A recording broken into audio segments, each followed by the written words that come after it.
Okay, hello, and here we go. Hey, what's up? It's Jim, and this is Movie Crap Alive. Just waiting to hear the audio. It's nice for everyone to be here. I guess I am precisely on time. Do I hear me? Here we go. Hey, what's up? It's Jim, and this is. It's kind of quiet. Oh my. Live. Okay, that sounds good. The audio, it's nice. So I think it sounds good. Anyway, let's bring that down. Hello, everyone. Bruce Parker, Nathaniel Foco, Purple Goop, Sinram, Ryan Walterson, Zane Powers. That's fine, Zane Powers. Thank you for all the super chats you have given me. Ashley, Tune J723, Jacob Mania, Sleepy Time 4Cat, Nat and Box, Cornbread, Twisted Razor, Jordan Salaflo, Austin, everybody. I think I saw everybody. Twisted Razor. Austin, Adrian.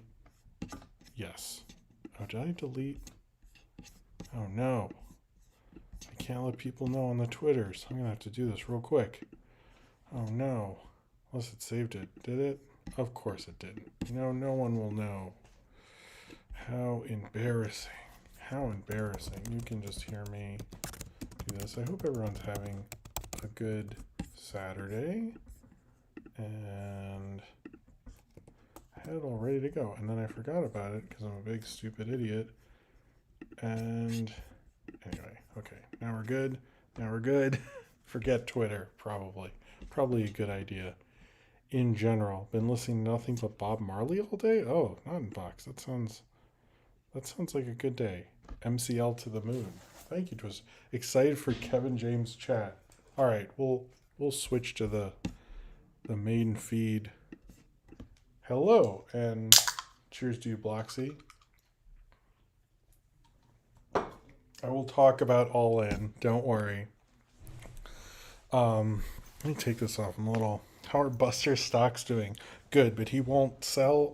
What's going on with GameStop? I really don't understand that. To be honest, I didn't get to watch the Saber video yet. But I guess they're doing well. All right. The Kevin James. I guess I did watch All In right before this because when Blacksy said something, I was like, all right, oh right, I need to watch All In because I want to be all in for the show. You know what I mean? Hello, Medela Butterfly. Hello, Rand Samfil. Oh, you made another honest critic. That's cool. But yeah, it was interesting. I like Kevin James, like where he builds to something and then he completely destroys it, and that's basically what he did with All In. I like the twist. I didn't see the twist coming, and it was actually a pretty good one. So props to you, Kevin James. I see he's almost to 1 million, so soon he'll be bigger. He'll be like bigger than Saber. He'll be bigger than everybody. Kevin James will take over YouTube. Way before I could get to the obituaries, but I was going to talk about this later. Big rest in peace to Christopher Plummer, a legend who gave 100% everything he touched and was such and has such an incredible filmography under his belt. Will, that is absolutely true. Cheers to you. That was probably one of the most shocking moments of the whole week. I don't know. He was always such a class act, such a great actor. I grew up with him with Sound of Music. Um, just I don't know. It's really unfortunate. It's really unfortunate. I will talk about it more later, but those were nice words, Will. Thank you for sharing them, and nice to see you here again. Um, Not much has happened. I have seen Earwig and the Witch. I'll do a review of that later. I don't think I disliked it as much as everyone else, but I didn't think it was great. But I did an instant premiere of Psycho Gorman yesterday. I might do those more often. We'll see. I think I'm going to do one next week because I'm going to do my worst of 2020 next week. So I might do that. I might do a real premiere for that, but we'll see what goes on there. But I might do that occasionally. I hope that's cool with everyone. I think that would be, I think it's just kind of a neat thing. See who's around. We can all watch together, and then it'll be live for everyone. So there's no real warning when that happens, but sometimes I don't really have them ready to do a full premiere thing like that. So instant premiere sometimes. If I feel really good about the video and I'm like anyone can just pop in and watch it. I felt that way about Psycho Gourmet. I'll probably feel not everyone is ready for that. Like little things, spoilers in there. We'll see about all that. Um, let's see. Oh, hold on. Cineram said Fave Christopher Plummer performance as Mike Wallace in The Insider. I need to watch The Insider again because I saw it. Cheers to you, Cineram, and thank you for being here. Cheers to you. Oh, here we go. Um, yeah, I need to. I saw it back in the day, but I keep hearing about it. It makes me want to rewatch it. Austin says, "Watch Breaks Me Bear, Jim." I should. I don't know why I haven't. To be honest with you, I really should. There's like no reason I shouldn't. Cheers to you. Uh, oh, he wasn't. Cheers to you. Whoa, whoa. Hold on. I thought Zane Powers. I thought you weren't doing super chats, but thank you for them. Cheers to you, Austin. Who would replace Kevin Spacey now without Christopher Plummer? That's true. I was thinking of writing a tweet like that. I couldn't get the joke to work, but that is very true, Adrian. Cheers to you. Um, and then we have Zane Powers. Sorry. Why are so many celebrities dying lately? I don't think it's connected in any way, but we did have a lot this week. Actually, it was pretty heavy, pretty heavy. So yeah, I wish we didn't. Frankly, it stinks when I think I had two actors who were in two big properties from my childhood die this week, which sort of sucked. That definitely sucked. But cheers to you, Zane Powers. Let me think. Not much else. I showed Sophie Earwig. She seemed to like it. We showed her also Who Framed Roger Rabbit, and since she knew a lot of the cartoon characters, it made it more fun. So I think if you are going to show a kid Who Framed Roger Rabbit, it should be after they've seen Betty Boop and knew who Mickey Mouse is and Bugs Bunny, and then it works really well. Oh, I covered all the money in the world. I've never seen that movie, and I had so many debates with people over that whole thing. Never saw it. I kind of don't want to be honest with you. It's never interested me really as a movie. Um, I don't think much else. Yeah, it's gonna be kind of a crazy show. This is three. Don't. Yes, I will go over the Golden Globes. We have three segments today: an Alf segment, which I'm pretty proud of, WandaVision, and Helluva Boss. Three. Um, yeah, but let's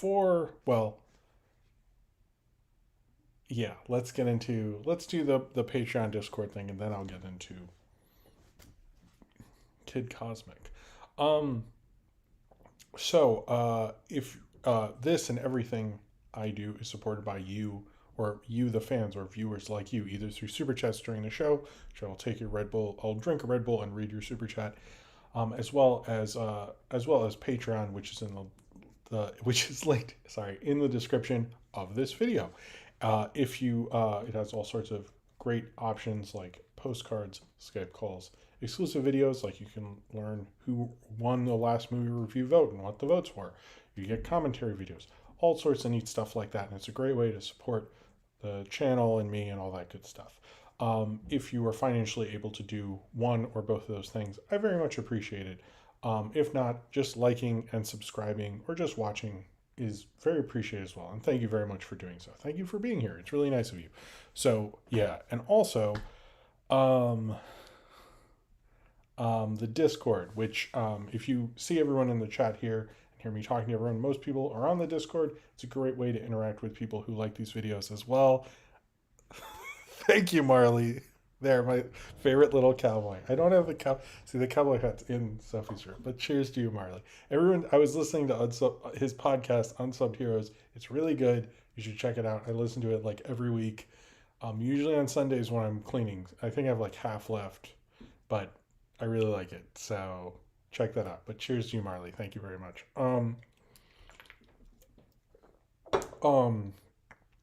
Yes. Where were we? Uh, uh, yeah, check out the Discord. It has all sorts of good channels, including general, but Ask Jim, where if you want to ask me a question, I try to answer everyone's. I actually got kind of personal in those today from Zane Powers, which were good questions. I was fine with answering them, as well as suggestions for the channel. You can talk about. There's a lot of great channels on there and a lot of cool interaction, as well as the novelty playing card or licensed playing card, or there's a playing card channel. All sorts of cool stuff like that, as well as I post things like, hey, what do you want me to talk about during the show? I post the videos that I watch in advance, that I'm going to review there. I interact a little more, ask questions. So if you want some more interaction, it's a great place to be, as well as you get notifications on all the videos. So if YouTube is not doing what it does as it does, you can just go there and just go to the announcements thing, and it has pretty much any video I worked on. So that's cool too. And Zane Powers and Austin do an awesome job. All right, so there is a lot to talk about tonight, but I think the thing that's been on most of the animation community's minds, and if you've been on Twitter and everything, is Kid Cosmic, which debuted on Netflix this week on a Tuesday, which is a bit weird. But I've seen about 2 episodes, and I, of course, like everyone else, really like it. It seems like Craig McCracken is in this section, in this part of his career now where he's much like Gendy, I think, where he's making stuff for animation fans. We saw this with Wander Over Yonder, and we saw this. I'm not spoiling anything, don't worry. And we saw this with this show. It has sort of a graphic novel type of feel, which I feel like is reminiscent of Hilda. It's not the same style, obviously, but I kind of get that vibe. It seems to be a Netflixy vibe, basically. I like that they. I like the fun, the energy to it. The second episode had such a great pace. I was like, I'll just watch a couple minutes of episode 2, and I watched the whole thing like without even thinking about it.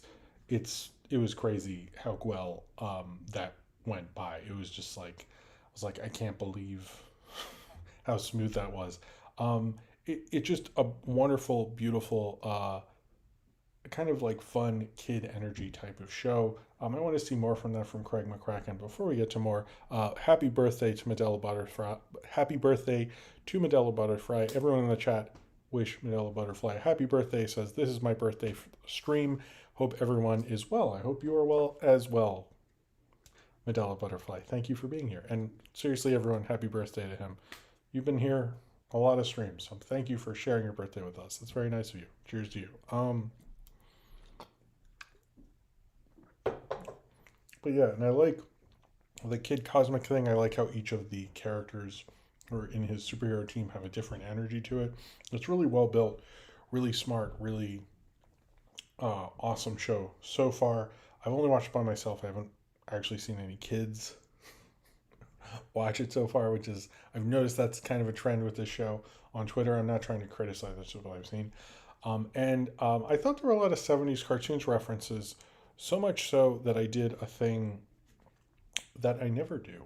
And I added Craig McCracken. I said, oh, was that I appreciate the Fred and Barney Meet the Thing reference in your show. And I posted the link to, the section. And I thought, I'm really smooth. And he's totally going to respond and be like, wow, you're a smart guy. Or just not respond. Those are the 2 options I thought. And then he responded and said, I don't know what you're talking about, which immediately made me die inside. I was like, oh my God, this is awful. And then I apologized. Like, I thought it was there. I'm sorry. I felt really bad. And then right after that, someone else responded and clarified like how they thought I thought that. And he was like, oh, maybe it was an unintentional thing. And he was like, okay, it's whatever. I just didn't notice it. So it was a bit of a, I never add people and I never will again. That was, I was like throwing up everywhere. I wasn't really, but you know what I mean. I was just like, no, no. True story. But he was like, it's like, it's fine. I get it. Whoever defended me, I forget their Twitter name now. Thank you so much. But that was like I was so sure I never do that. And anytime I'm with someone, I will get you, Will, I'm sorry. Anytime I'm in a Q&A and ask a question, I always like, usually the director's like, oh, you got it. That's really smart. And this is like the only time I fucked up. And of course, whatever is very embarrassing. I never have that kind of confidence. I always tell people don't do that, and I'm like, no, no, this is my exception, and I made an ass of myself. Uh, you can see I was too scared too. Oh yeah. All right. Will, thank you for the generous super chat. Said Will's hitting me up with some super chats tonight. Thank you. Camera, stay camera. They left us with nothing. Nothing. Why must we right their wrong? Someone must be sacrificed. Hits even more since Plummer's passing. By the way, the only positive thing of all the money in the world. Cheers to you, Will. Cheers to you.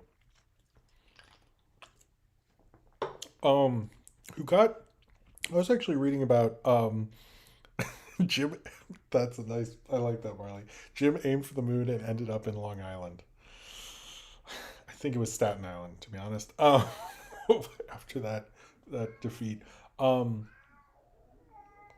is that Buster? Maybe he stopped. Oh, the other two things about the show I wanted to bring up was one, if you saw Izzy on Twitter was like, "Can I co-host?" I did not like say no or not try to figure it out. I actually did. The problem with OBS and having a guest on, I actually can't where we could actually interact and talk. It wouldn't work. Like I wouldn't be able to hear her, or she wouldn't be able to hear me, or you wouldn't be able to hear both of us. It would be a mess because this is a small setup. I'm a pretty small channel and all that stuff. So I don't have a mixer. So, and the programs that do record audio from the computer don't work with the M1 Mac actually. So I'm going to, because we were talking about this last night and I wanted to finish my Psycho Gorman review.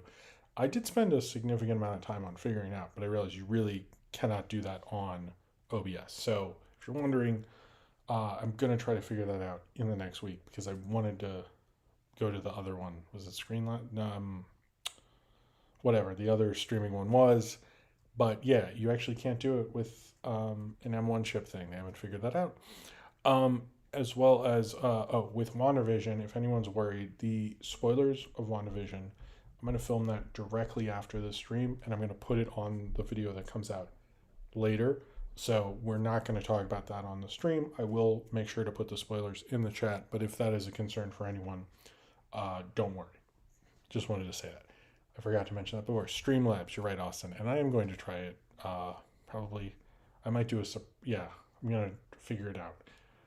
But yeah, I just wanted to bring up those things. I should have brought that up before. I've not watched Bushwhacked or with Sophie. All right. Let's get into, maybe Tom Cruise will call. Maybe. I don't know. Before we get into, I want to rank all the game spoiler alert television. Before I get into the GameStop projects, which I am going to rank them all, there was a Wayne's World Super Bowl commercial for Uber Eats.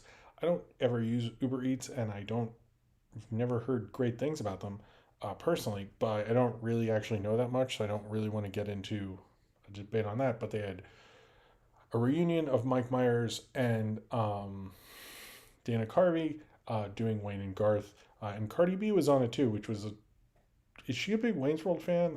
Did she do references to Wayne's? I didn't really understand that, to be honest. Like she was fine, it was funny, but like I didn't really get like beyond why is she like that was weird. Like I really didn't understand that. Um, but it was fine for what it was. I think Wayne and Garth would have a YouTube show. I wish they had updated a little more. That's my only thing. But it was fun for a little quick thing. I'm not probably actually going to watch the Super Bowl, but that was probably the only thing I would have cared about because I grew up loving Wayne's World. Although I've never reviewed it. I probably should. A super chat from TuneJ723. It's Always Sunny Quackback. Yes, so if you watch Disney Plus, one of the Quack Pack pictures on Disney Plus, was it Quack Pack or Donald Duck? Ryan sent it to me. I actually wasn't, but I guess he wanted me to talk about it. TuneJ723. But um, yeah, it was interesting the switch up of the pictures instead of the Quack Pack or Donald Duck. It's Always Sunny, which was Hilarious. I don't. I guess that's a problem with the Sun service or Star. Sorry, I don't have it in America, so I don't need to know it. I guess, but the Star service or something. It was just a very funny thing. And if you look at the description, it sounds like it's Always Sunny episode, which is extra funny. But thank you for the super chat, TuneJ723. Cheers to you. Okay, so there have been over. It was Quack Pack. Okay. You were saying all the duck shows are the same races. Thanks, Ryan. All right, so there's been a lot of GameStop projects announced. And so rather than try to cover them all separately, obviously I'm going to cover them all in a segment, but I thought let's rank them in terms of ones that Jim, that I think, Jim, that's me, thinks has the best possibility of becoming something, and the one that has, I'm going to go from worst to best. And there are 5 projects that were announced, and I'm going to talk about the validity of them and so forth. So, at number, I think there's 5, whatever. It still makes sense, so let's just not worry about it. So, at number 5, hey, Rodna R, hey, it's you. Did I say that? Rodnua? Anyway, um, at last place in terms of the GameStop stock movies, Brett Ratner.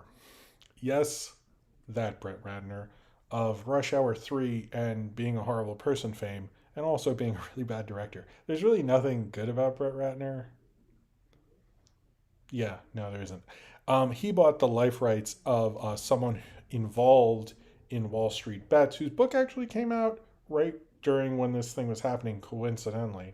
And the book has nothing to do with Wall Street Bets, but he's one of the founders of that, which then became the Reddit community and all that stuff. And Brett Ratner bought this guy's life rights, not the book, but his life rights. So whatever, that's the worst one because Brett Ratner's involved, and I don't really completely understand what it has to do with GameStop. But during all these things that are being bought up, that was what Brett Ratner did, and I think that's. Does anyone want to know that? That was one of the projects announced. The other one, this is from an industry. This is one of the industry. This is the one most people in the industry had the most questions about. Is a producing duo called Pinky Promise. I don't really understand how these people get like press in major trade publications, and most entertainment reporters have that exact same question. But they're called Pinky Promise. Basically, are fast tracking the development on a limited series called To the Moon, which is about the Reddit Wall Street Bets saga. Their kind of pitch or take on this, and a lot of these don't have takes, I want to say that first off, so I'll give them a little credit for that, is about an AMC and a GameStop employee who used their stimulus checks to actually invest in the stock market. I don't know if that's a true story, and it didn't say in the article or anything I could see. However, I will say that is a pretty good. I'll give them credit for like that's actually. I was like, okay, that's at least sort of a good concept. The kind of running theory is that they basically came up with this because everyone wants one of these projects, and they're hoping someone will just buy the little concept they've written, and then they can be like attached and someone else to do all the work. I don't have anything against these people. It's just they have like no credits, and it's super weird. And obviously, I don't know what's going on with that. And everyone's questioning this Pinky Promise producing whatever it is. Doesn't matter. So the next one I will say has big people involved. Ryan, To the Moon, Alice. Yeah, that's the other thing. Why To the Moon? What is that? Has anyone said that? Is it because they're rich? I guess I don't. Anyway, cheers to you, Ryan. Thank you very much. So the next one, and I think a lot of people would think because there's a lot of people involved that this is a good one, except um, there's really nothing about it. But it is a project from Billions co-creator and a financial journalist, Andrew Ross Sorkin, who is he related? I don't know. And former HBO Films head Len Amato and Jason Blum, who produces other things other than just horror movies, Whiplash, for example, which is his first Oscar nom. I believe he has that and Get Out, right? And Black Klansman, maybe? Anyway, we don't. This isn't about Jason Blum's Oscar nomination, but about Right in the Kisser. Nice, Ryan. But yeah, that it's basically we know nothing about this other than HBO Max or AT&T asked them to do that, and it is to chronicle basically what happened. There's no concept beyond that, and the Billions guy and Jason Blum are involved. I wouldn't mind if it was like someone, a horror movie where someone stabs someone over it or something. That would be a much better twist than just like we're chronicling it. Now, these next two I think are probably the best two. And I'm going to go second here is the one from MGM has acquired uh when the stocks were taking off, the common phrase was we're riding this rocket to the moon. Okay, thank you, Marley. Didn't know that. Um Marley's a good advisor on the stream. Thank you. Um MGM has acquired the book Proposal, by the way, for the from called The Antisocial Network from the New York Times bestselling author Ben Mesrick, I think. He can say The Antisocial Network and not be totally lame because he's the author of The Accidental Billionaires, which is what the actual social network movie is based on. So he's known for his tech reporting. He's actually pretty good at it. He wrote a book that none of us read, but we saw the movie it was based on, and it's been acclaimed and so forth. So a lot of people have a lot of faith in this. There's no one actually attached to this. Someone just bought his book Proposal. There's not a book. These are very early days in all of this, I want to say. But yes, it is this guy's book Proposal. So I've seen all these memes about screenwriters. There's not a lot of screenwriters listed in these. You notice that? It's like people did memes without reading. Interesting. So anyway, this is my number one, and I have reasons for this, but it has the most people attached. It feels like the most possible. So Netflix is in talks to make an untitled film. Doesn't have a name, so that's one of the problems, I guess. That Mark Boal is in negotiations to write. Noah Centineo, I think that's how you say his name, will be attached to play a major role. I'm assuming because Netflix does very well with him, and they want to legitimize him. And then a activist slash journalist, Scott Galloway, and is an NYU professor and talks about tech issues and has been on the Pivot podcast, which I don't know what that is. Will consult on the script as well. The reason I'm giving this number one is Mark Boal is known for writing scripts and developing projects while also kind of having a journalistic attitude towards it and researching them. He ended up helping a lot with Serial Season 2. I know a lot of people don't like that. I actually do. But he ends up actually like researching these things and talking to people. He's actually very good at it. So I'd say if any of them were going to first make this would be the first one to make it and make it well, like Zero Dark 30 is really great. Hurt Locker, those are two films he's written. I actually think of all these, that sounds the most promising. There's no director attached because those were directed by Catherine Bigelow and were very good. But then Embla T brought up the sad Affleck movie. I forget, what was that called? Whatever that movie was, which was originally actually supposed to be directed by Catherine Bigelow and starred Tom Hanks and Johnny Depp. The original idea sounded way better than what we got. But it does sort of, I think it's director dependent, but if they got a good director, and Netflix sounds like if they're getting one of their biggest stars who they helped make with Mark Boal, I think you could have something here. So that's the one I'm most excited for of the 5 pitches. So there we go. I think Triple Frontier. Thank you, Emily. No one remembers that. I know so many people who've seen that movie and like at work and stuff, and no one could describe it the Monday after. Triple, like it has insane views for a movie no one gives a shit about. Like even what's it, the Chris Hemsworth thing and the Old Guard and all that stuff. People sort of remember those, but Triple Frontier is like it like really went in one ear, went out the other. Like wow, um, yeah, it is. It's interesting they're pushing these so quickly because there's not like what's the ending, like why, I don't know. I think if anyone, Netflix I have the most faith in. Right now we'll see. It'll be interesting, in like 2 years when these happen and someone can go back and watch this and be like, boy was he wrong. Pinky Promise gets all the Oscars now. Um I don't know. I don't They also haven't made anything. That's why I'm criticizing them. All right, so the Netflix Sonic cartoon has now been officially announced. There was that mix-up on Twitter. Somebody messed up their buffer account. But it's going to be called Sonic Prime. It's going to have 22 episodes, and it's going to have It's going to be a high octane adventure where the fate of a strange new multiverse rests in the Blue Blur's gloved hands. That is a real thing there. Sorry, I had to check something real quick.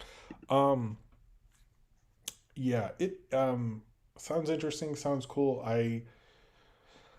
It seems like the movie, which everyone's insinuating, is kind of helping this film keep this show in production, especially because they are going to make a second one. Makes sense. That's why they did Batman the animated series, because the Batman movies were working. So kind of a similar thing you do with animated stuff.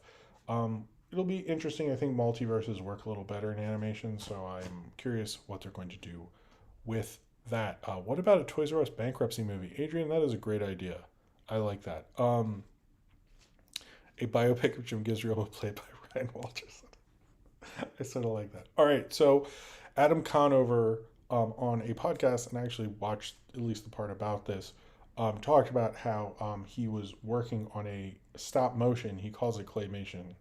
Well, I guess we didn't see anything from it, but a stop motion or claymation or what have you, version of Starfox, which they made a fantastic Starfox for College Humor short. You can find that on College Humor. If anyone wants to post that in the chat, I would appreciate it. I should have gotten that link, and I apologize. I will try to put it in the Discord later. But it's actually a pretty cool short. But apparently they're going to make that into a show, and they're meeting with Nintendo, and they're talking about it. But then someone from Netflix leaked that they're actually making a Zelda show on Netflix as well. And because Nintendo really hadn't done IP stuff since like the Super Mario Brothers movie, they freaked out and canceled everything. The only two projects we are aware of, I'm not saying there could be more, but it's a possibility, I guess, was a live action Zelda show and a stop motion Star Fox show. They're both, thank you, Austin. They're both sounded pretty well. The Zelda thing didn't, and even Adam Conover admits that, but he does say the Star Fox thing actually kind of seemed cool. I didn't like the short as much with its Wes Andersonness, but if they had done like a kind of a straight Star Fox stop motion show, that I think that could be really good, right? I think that would be really cool actually. It's a shame. I would have liked at least the Star Fox thing. I don't know if Netflix would have, or Nintendo, sorry, would have killed it in development or something like that. Sounds like it was a little tricky.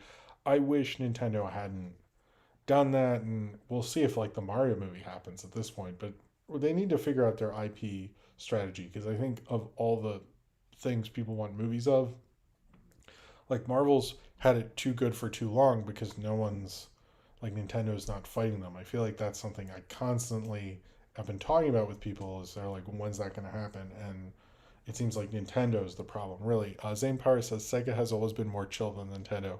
I think that is true, especially, I mean, they got a Sega movie. They got a Sonic movie, sorry, happened. So cheers to you, Zane Powers. But yeah, those are two canceled projects. It was interesting because when I first heard about it, I was like, Adam Conover? About it was interesting. Hey, Jose's here. Um, that's my man Jose. He did a great job on that Bruce Lee Spicegate video. You should check it out, everybody. All right, so I wanted to talk about cartoon, the Cartoon Network thing, which has been sort of blown out of proportion. I know I tweeted about it today. I read the whole interview because I thought it was important, because I like to know exactly what's going on, basically. But the this was from this website called Kids Screen. They interviewed Tom Ashium, I think. Wow, I'm not good at pronouncing things. I don't know why I even try ever saying anything. Who is the president of Global Kids and Young Adults and Classics for Warner Media. And he talked about the future of Cartoon Network. Obviously, because he talked about preschool programming and programming for families and not doing more than just the core, what is considered the core demographic from Cartoon Network, which is 6 to 11, and mostly male, actually. And he wanted to expand that to girls, which he specifically said families and preschool entertainment. First off, and Adrian's right, kids don't really watch TV channels, and most of this is going to be reposted on HBO Max. The other thing is Cartoon Network has been very lucky. because unlike Disney and Nickelodeon, they've only solely done one sort of specific demo and been more, animation fan friendly and all those things. I understand that Warner Media currently and AT&T is trying to make all of their brands into general entertainment brands. You're seeing that with HBO. Almost the entire executive team that made HBO what it was, which was more of a prestige brand. It's basically becoming like higher budget CBS. That is like seriously what they're trying to do with it, and just making it more general brand. That's fine, but I think in Cartoon Network's case, he's not abandoning the thing, and they're not really abandoning it with HBO either. But I don't like this thing where everyone's getting so against preschool programming, and obviously, I think, look, you can read into the fact that everyone in the animation sphere is getting so mad at this and upset, and there's like, oh, there'll never be another Adventure Time or something. I don't really understand this.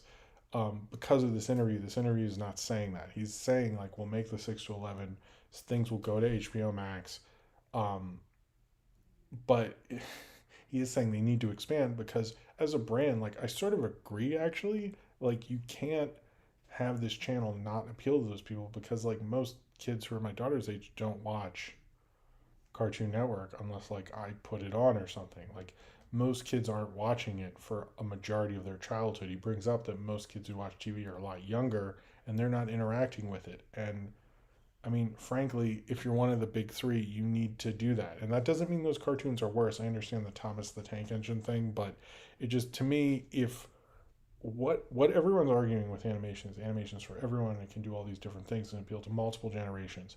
And to my understanding, everyone's upset about this interview because he's basically saying we're not going to just be the same demo that we used to be. We're going to appeal to all these other people.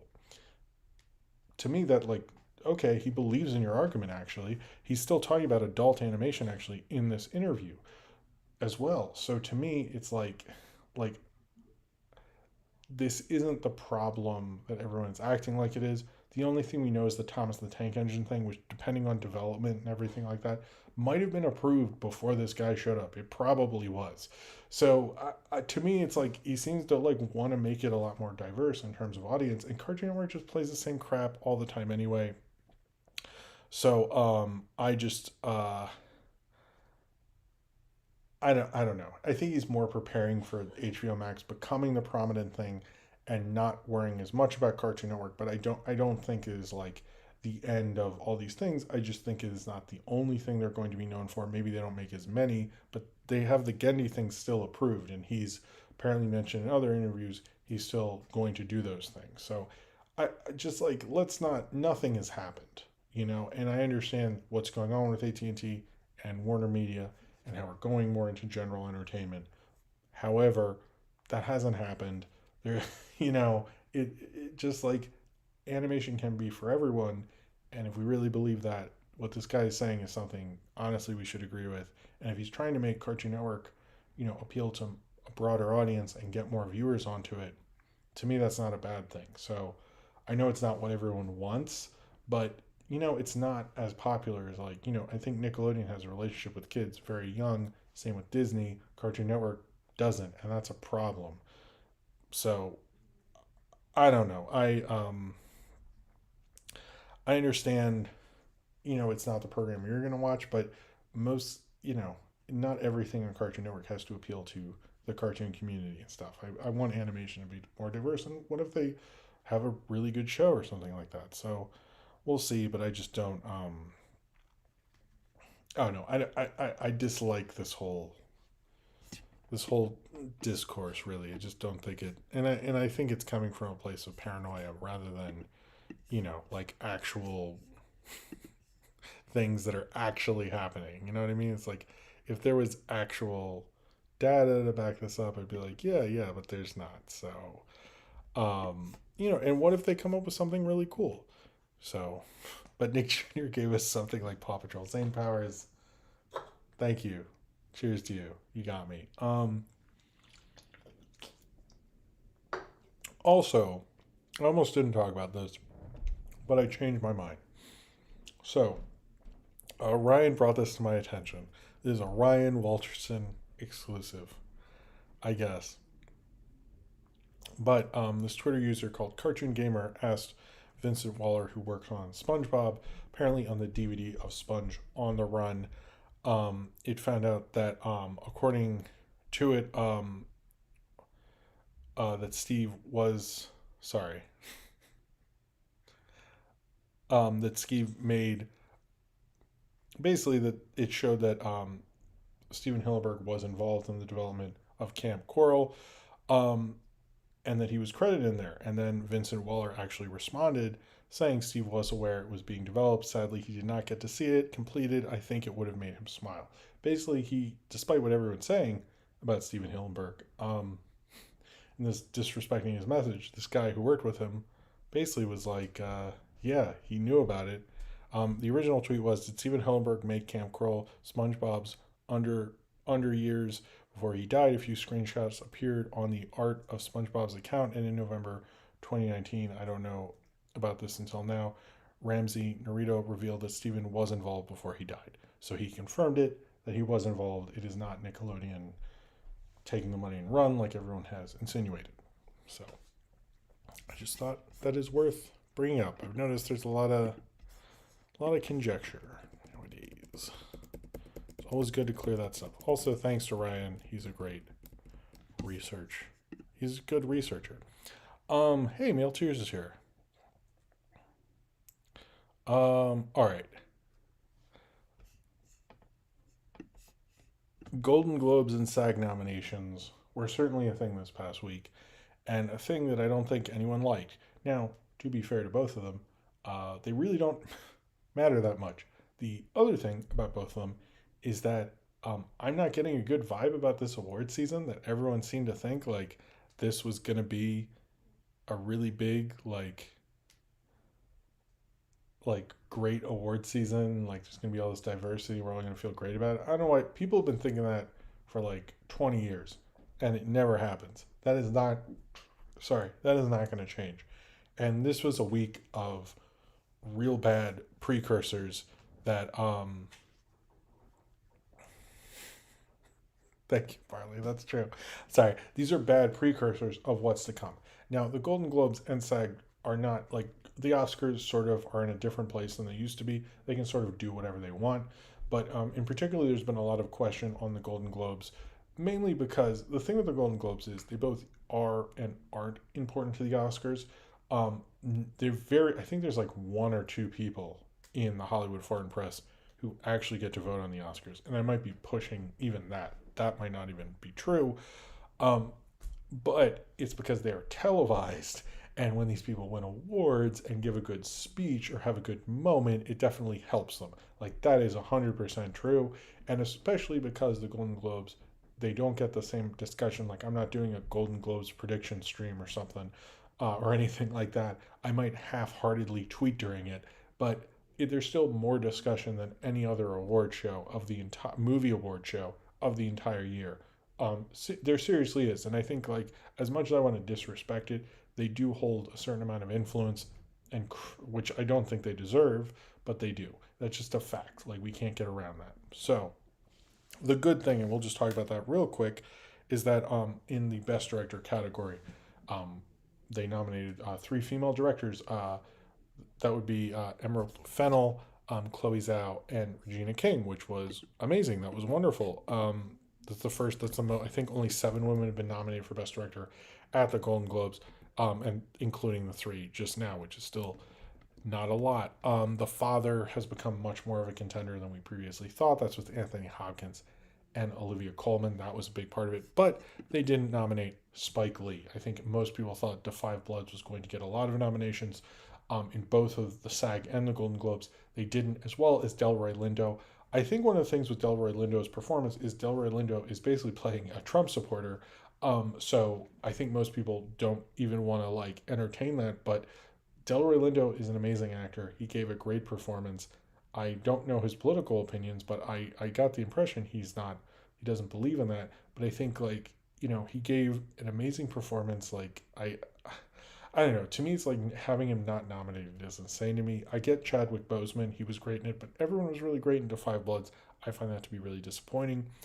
The other thing, major things, was Minari got in the best foreign language film category. They're maintaining that it is based on language, not on country of origin, and because it is phrased as best foreign language film and not best foreign film or best international film as is in the Oscars, they can sort of get away with that. That did not go over well, and I don't agree with it. I don't think they should have done it that way. They basically are minimizing it completely. And I think that's something that needs to go away after what happened with Parasite last year. It's just a complete stupid idea. They need to stop doing that. Um, the other thing is Jared Leto, which I see. Here's the thing: is like when I made my Little Things review, I thought, well, Little Things, I thought he was cast for like it's cast well, at least for his 90s serial killer thing. He's very much like a typical 90s serial killer kind of actor. It was like actually that movie had casting issues, but that was semi appropriate. I didn't think he was like really a good actor. I think there's a difference between giving good performance and good casting. And I was really surprised like that was considered because I know the window's different. I mean, like a January crappy crime thriller got an Oscar nomination, like I'm sorry, a Golden Globe nomination and a SAG nomination. It was so weird. Like, why Jared Leto? They didn't really nominate. I think especially in the female acting categories, they didn't nominate a lot of women of color. Um, there wasn't a lot of diversity. It was just, it was very, very, I don't know what is going on. And the Golden Globes, just like, we need to, a couple people were saying, can't the Critics' Choice do it because they don't screw this up as much and have the TV deal? And I think a lot of people are asking, like, maybe NBC should renege their TV deal. Like, maybe they should just go streaming and give someone else that TV deal and have them have that case, or maybe not have these many stupid award shows before.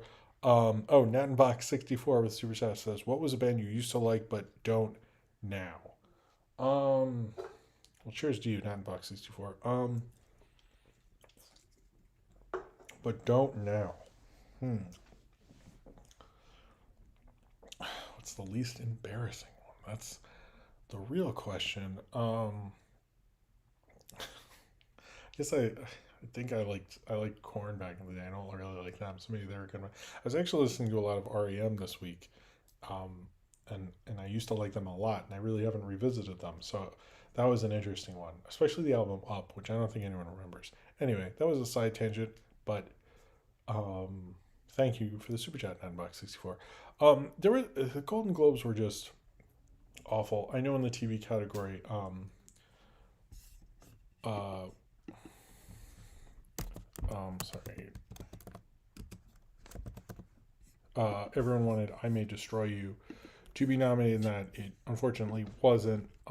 They wanted a lot more diversity in those categories, but that didn't happen. I mean, it's nice that Promising Young Woman got a lot more of a staying power than everyone thought.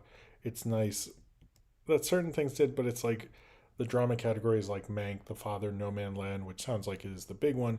Promising Young Woman, Trial of the Chicago Seven, which is fine. And then in music, oh, this is the other thing.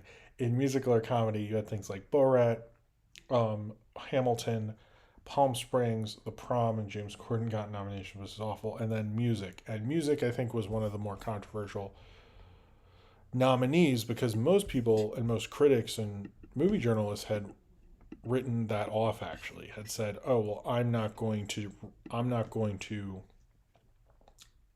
do anything with music because of the thing with Sia and the autism controversy and everything like that." And suddenly, like I think a critic friend of mine, Rachel Wagner, actually, and I retweeted her, I believe, said like now I'm thinking like, do I have to see this movie? Like everyone had said we're just not covering it at all. And the like that's probably actually the most evil thing they did is that like there was all this like controversy and everyone really hated what they did, well, really hated that movie, and the Golden Globes have now made it valid. It's like fuck you guys. Like that's awful. That like no one liked its portrayal of autism. They knew it was problematic, and the Golden Globes decided we're going to go with it anyway. And I think that speaks to probably something that they really should be reevaluated. I haven't seen that film. I don't plan to be honest with you. I really wasn't. But I can only do so many. I might do Malcolm and Maria. I know everyone hates that one, but I don't know. don't know about music. I have no interest in that. But it is pretty awful when you think of it. They like picked a movie and gave it more of a platform that it didn't need. We killed a Red Bull, so we're on to the second one. And Meltier says The Cure or The Smiths. I'm gonna be honest, although I do like both. I think I'm more of a Cure fan. Um, my favorite Cure is probably the Staring at the Sea, the singles collection, which I know is a lame thing to say, a greatest hits or singles collection, but it is actually really good. I know a lot of critics stand up for that, which is why I bought it actually. I also like Disintegration and Boys Don't Cry and stuff like that. But cheers to you, Mail Tears. That question is very on brand for you. um, and then yes, that's true. The Toy get nominated, and then in the other thing is Hillbilly Elegy got a lot of nominations. I guess you didn't think that would happen, as well as The Five Bloods did get an outstanding cast in a motion picture on SAG, and we're hearing a lot about Sound of Metal, and it seems like somewhat in Mank, although what was the thing with Mank was uh, there wasn't a nomination for in Best Supporting for SAG. Everyone thought, sorry, I'm like drawing blanks. There were like too many notes for these silly Golden Globes. For Amanda Seyfried for Mank, everyone thought she would get nominated. She was like a shoo-in to get a nomination, Oscar nomination. She didn't get a SAG, which was concerning. So that's everything, I think, from all that nonsense. It is troubling. I think this is going to be a bad awards year. We're not going to hear about the Oscar noms, by the way. If you're wondering, until March, I will probably do a bonus stream where we go over the announcement, we do a predictions one, then we do a wrap up. But that won't be until March and April. So because of the weird year. But yeah, they both nominated Hillbilly Elegy for Amy Adams and for Glenn Close. All right, so I think we covered that the Snyder Cut will be R-rated, you guys, because it's totally for grown-ups who say the F word and stuff. And we got a first look at Jared Leto and Joker. He looks just as stupid, but now he's in black and white. And that Zack Snyder stood up for the fan base. He's like, they're not problematic. Think of all of the money they have raised for suicide prevention. I want to say that is true. They have raised a significant amount for a lot of charities. And although I do not agree with most of what they do online and their shitty attitudes and all that stuff, I will give them the respect that they did actually do that. And like a lot of money, actually, that is actually a good thing. But I think he should have acknowledged that they were toxic. That was a bit of a Zack Snyder's Trump moment, if there ever was one. So apparently,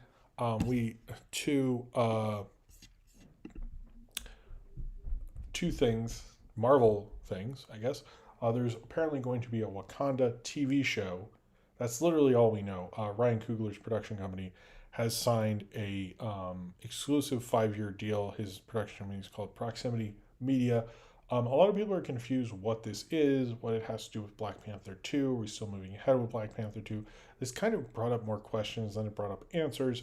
Of course, they're going to make a Wakanda show, but I think there's all these theories like, what could it be? Because this was such a vague ass announcement. It is really just like, okay, cool. Like, I don't know. People are saying it should be the history, it should be this, it should be that. We don't know anything other than that Disney has a big deal with Ryan Coogler.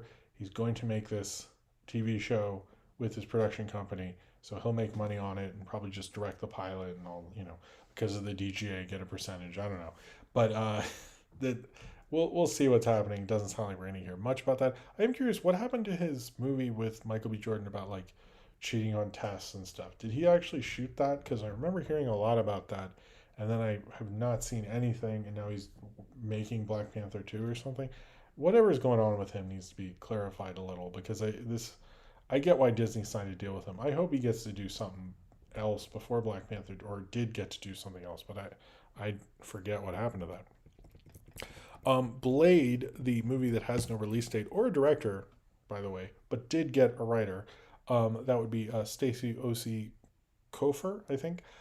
She is a playwright, as well as she was a writer on The New Watchmen and a writer on Pen 15. Apparently, the writer selections were handled by Mahershala Ali and Marvel. They were looking for an African American writer. They chose her, felt she was the best fit for it. There's been all sorts of people saying, "Oh, Regina King should direct it. Oh, this person, that person." We really don't know. It just sounds like they've selected a writer and they're working on it. So we'll see what goes on from there. But she sounds like a pretty good writer. I like Pen 15. I like Watchmen. Um, I don't know her plays, but you know, she sounds like a cool writer. But we don't have a release date for Blade. Um, and oftentimes Marvel changes scripts a lot. So this is very early days. I'm not trying to say anything, disregard her as a writer or anything like that. I'm just saying that's how Marvel operates. So we'll see how it goes from there.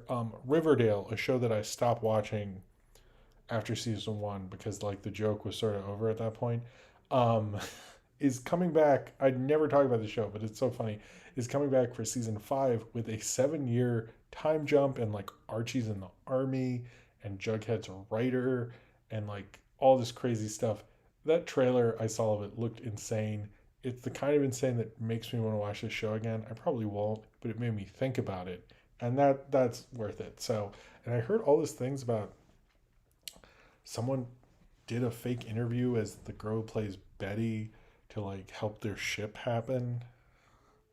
I don't understand any of that and why you would do that. That to me is so dumb. Anyway, I can't really speak on that. So the real Ghostbusters is coming to YouTube. The cartoon is going to come to YouTube. They have a trailer on the YouTube channel for Ghostbusters, as well as it looked like they had a trailer for Extreme Ghostbusters. I didn't check on that. But sorry, I tried to like, what did a guy named Crystal say? Oh, we'll go back, have a good time in the void, guy named Crystal.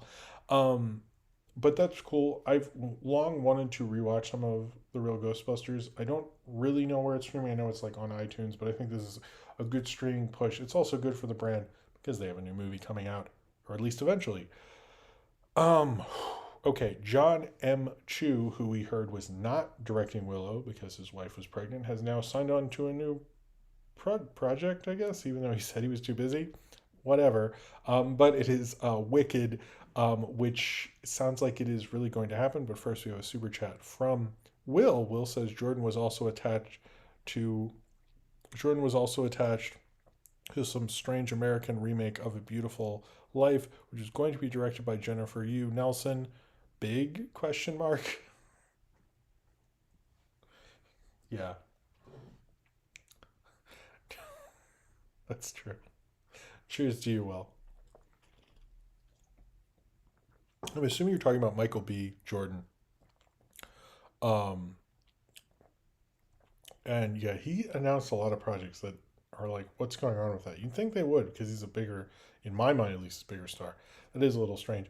And a super chat from Ryan says it's on YouTube already. Episode one is up, and I own the Time Life DVD set. Okay, okay, cool. Maybe I'll watch that after this. Cheers to you, Ryan. Thank you for letting me know again, and thanks for bringing. Ryan did a good job with this stream. There's extras. He helped a lot with the Alf thing. You guys don't even know this Alf thing. I'm like, hopefully I don't fuck it up, but I'm proud of like what we're gonna do with this. So cheers to you, Ryan. Anyway, John M. Chu is announced to be directing Wicked. Supposedly this deal had been done a long time ago, and the Willow thing just fell apart because of the timing of his wife's pregnancy and COVID, and might have not, just because of the way these announcements doesn't mean they are not how they actually happened in real life. And this is more because of, apparently they have seen, the people who made Wicked have seen In the Heights and go, oh, this is actually an amazing musical. Supposedly, I haven't seen it, so I don't know, and you haven't either, but supposedly that is what the theory is. Wicked is one of those things that gets announced a lot and then falls apart. In my mind, I'd be very surprised if this ever happens. I'm not against it. I think it would be cool if they made a good Wicked movie. I don't know the musical at all, but it's just a project that just constantly, like, we're hearing about, and there's a release date and all that stuff. We'll see. That's my feeling on it. There is a Frasier reboot in discussions at Paramount Plus. Apparently, Kelsey Grammer, is involved, and it sounds like he's talking to the cast. I don't know if that'll work because John Mahoney is dead, the dog is dead. I don't know, but if they can make it work, fine. It's very early days, but Paramount Plus, who's launching soon, they're gonna have a big push of the Super Bowl. Good on them. I'm curious. I don't know if I'll get that or not. I'm like curious because there's a lot of Nick Jr. shows that go away from the app, and I might just get it for that, or if I get it through my cable or something. I'm gonna think about that one. But yeah, Laika has started a program actually at a historically black college, or an HBCU, I guess you call it, at Bowie State University. It is the first undertaking an animation. To build an stop motion animation studio is the first time an animation studio has done this at a historical black college and university. The partnership is designed to boost the university's animation curriculum and provide a direct pathway into the industry. I don't know what's going to happen with this. I don't actually know what's happening with Laika, actually, but I think this is a great program, and cheers to them for not going for like the typical schools that like Disney and all the other studios usually do. I think that's actually really cool. It's not just cool because they're helping diversity and helping more voices into stop motion, but in general, helping the animation industry by going into a school that they are not in as much. So I think that's actually really cool. So you should give them props for both being more diverse, but as well as spreading the love in a lot of ways. So I think this is a really good thing for Leica to do. So now we're going to get into trailers and stuff. Everyone's favorite segment of the whole show, right? Right? Maybe? No? I had to cut something because I realized I didn't get to rewatch it. All right. I don't know why I told you that, but now you know it. So, first trailer is a trailer called Moxie. It is I think it's Amy Poehler's first directorial debut. It's about a young girl in school who there's a lot of sexist treatment and harassment, and she finds her mom's old zine and decides to start her own zine called Moxie.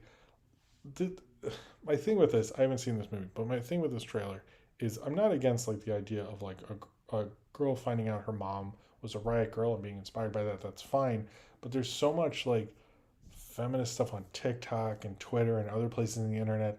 I don't think someone would look at that stuff and make a zine. I think they would incorporate it into something currently. However, I like the idea of it. It's fine, but it's just like I don't think a kid would do what you think. Um, the, the Anyway, I think it's a little silly, but it looks like it could be fun. Um, it's about that old time soda. Thanks, Sleepy Cat. Ryan says, literally wearing a Leica shirt today that says Coraline, Norman, Eggs, Kubo, and Susan. Oh, that's cool. I didn't know they made one of those for Leica. Cheers to you, Ryan.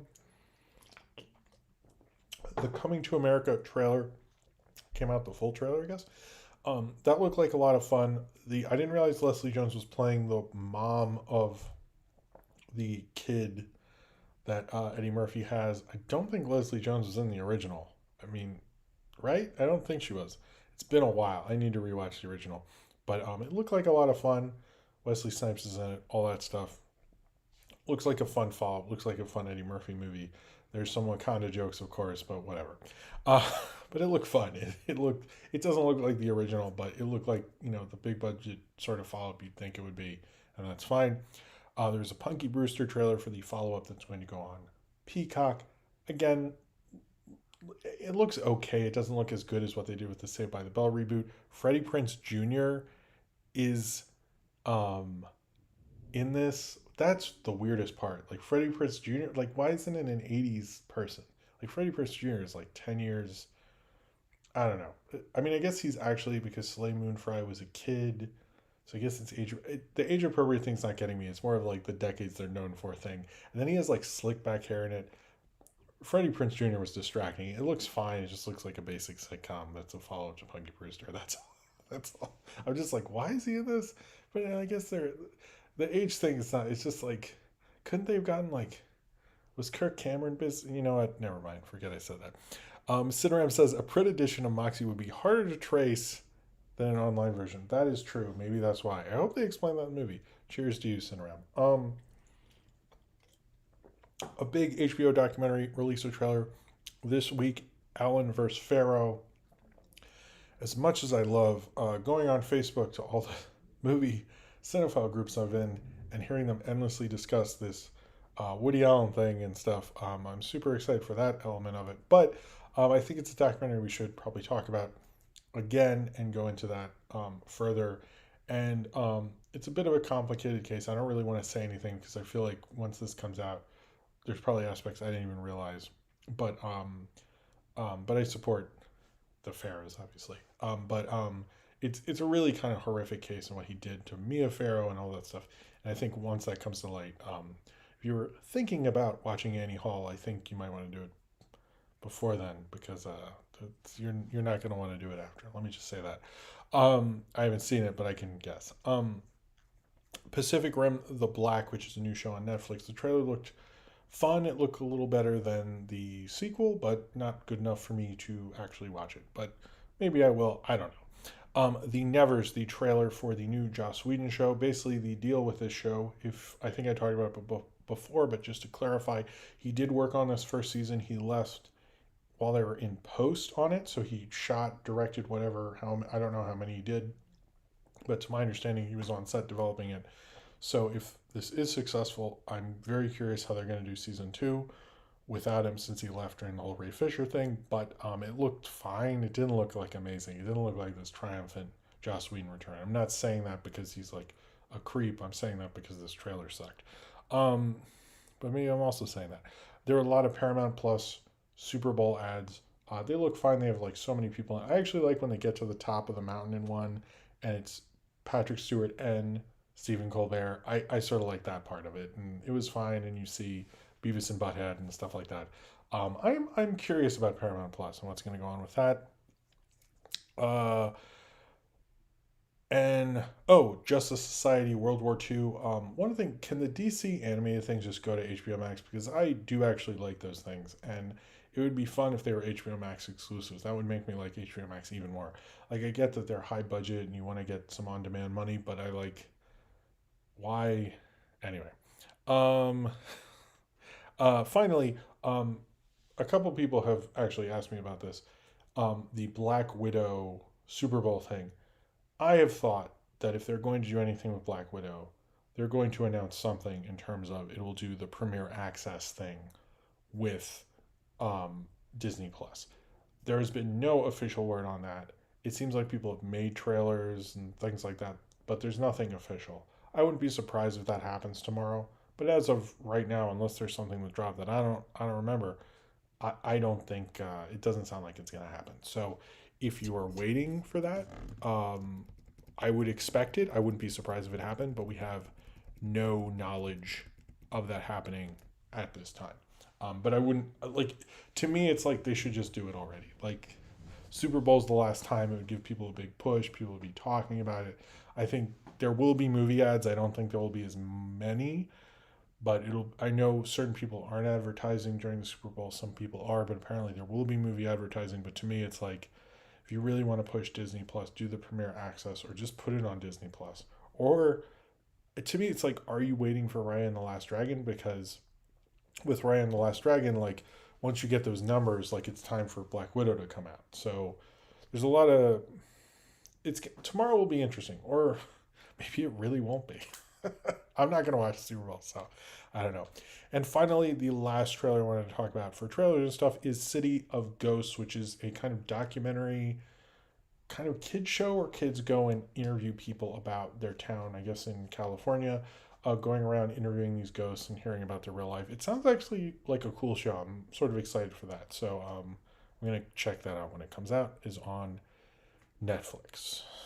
So we have a couple things, not too many things, and then we'll get to.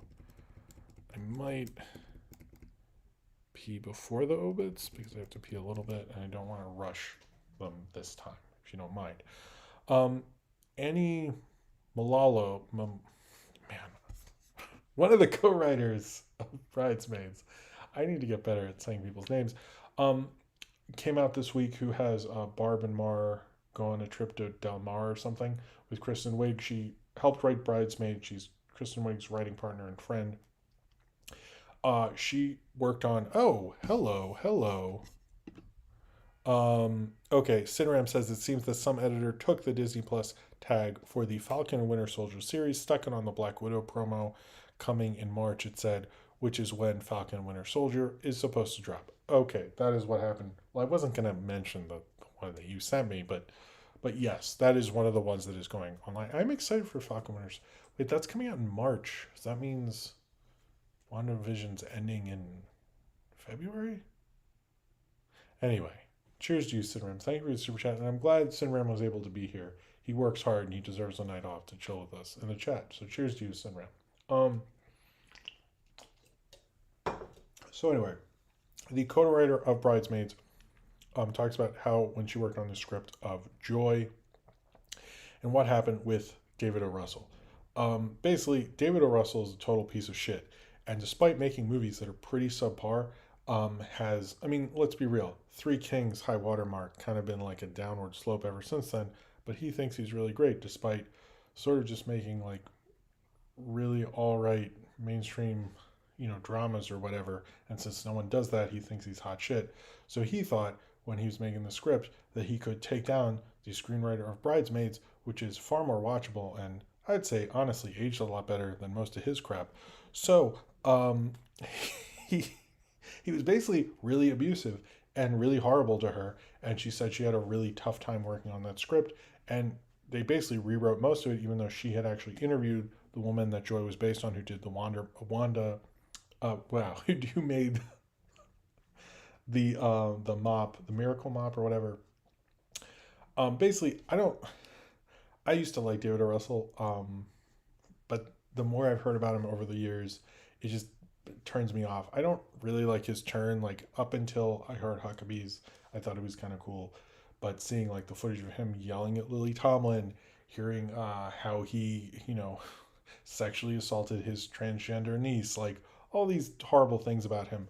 I just don't like him, and it's also like just a shitty person. And like, why hire her? It would have that sounds like a way better script coming from her than like his typical David O. Russell thing. I don't like that guy. So whatever. He was just a jerk to what sounds like a pretty cool writer and could have been an interesting film. I haven't read her script, so maybe it wasn't good or something. But it sounds like either way he was a jerk about it. So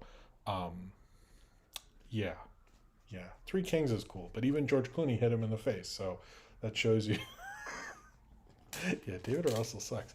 All right, so this I have two wacky ones, but one I feel like I can't follow that up with. So Little Yachty has an Uno heist movie. Um, this is a real thing. I want to preface this. Even when I posted, it was like, is this real? Because we also got the oh man, I forgot to put it in here. Forgot uh the Dracula sci-fi western thing. I realized I forgot to put that in here. Well, there's a Dracula sci-fi western that's being developed. It is developed at. I'll just go into this now. Why not? There's a Dracula sci-fi western that's being developed by the director Chloe Zhao of No Man's Land. This is different from the Kerry Kusama one, which is being developed at Blumhouse, but Blumhouse separately from Universal. Although Blumhouse is the first look deal with Universal. Universal could let that other one go to another studio if they choose to. But right now it looks like she's developing it right at Universal. It's going to be a sort of a different interpretation of Dracula. That sounds kind of interesting, at least to me. But yeah, there are two female directors separately working on Dracula movies, possibly at the same studio. This one is a Universal. Blumhouse is not a division of Universal, just as a first look deal with Universal, if you're wondering. Anyway, back to Little Yachty. Little Yachty. It's a Little Yachty Uno heist movie, which is set in the underground hip hop world of Atlanta. I will give it to Mr. Yachty. This is a this is amazing, and I'm going to read quotes from this because this is all a real thing that is real in reality. Um, Mr. Yachty said, I played Uno as a kid and still do today. So to spin that into a movie based on the Atlanta hip hop scene I came out of is really special. It hits close to home for me. And then Mattel Films said, at Mattel Films, we are looking to explore stories that bring our brands to life in unexpected ways. Uno is a game that transcends generations and cultures, and we look forward to partnering with Little Yachty, as well as Coach P and Brian Shear to transform this classic Uno game into a comedic action adventure. So I I don't know Uno that well, and I'm very curious what the fuck this is. Is it? I don't. I don't know, Mr. Yachty. I don't know. So in other, this is a real movie. This is a real thing. Salma Hayek has announced a project that is going to HBO Max. Sounds like it is a real project where she plays a woman who uh, I want to preface the word choices I'm using because she said this in the announcement. Basically, that Salma Hayek's breasts can talk to her, or I think she said in the statement Salma Hayek's boobs talk to Salma Hayek in this movie. It's based on a book, which is basically about like how breasts are perceived in culture and stuff. But this is just her breasts talk to her. So,